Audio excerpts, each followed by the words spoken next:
আসসালামু আলাইকুম বন্ধুরা, আপনারা দেখতে পাচ্ছেন হাইড্রো মেশিন দ্বারা এসি সার্ভিসিং। কাস্টমার ভাই ফোন করে বলল, ভাই আমার এসি সার্ভিসিং হচ্ছে না, একটু দেখে যান। স্পটে গিয়ে দেখি এসিতে প্রচুর পরিমাণ ময়লা।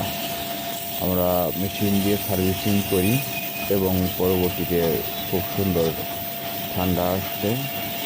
মূলত এসি সার্ভিসিং না করলে কারেন্ট বিল বেশি আসবে এবং এসি লাইফ টাইম কমে যাবে।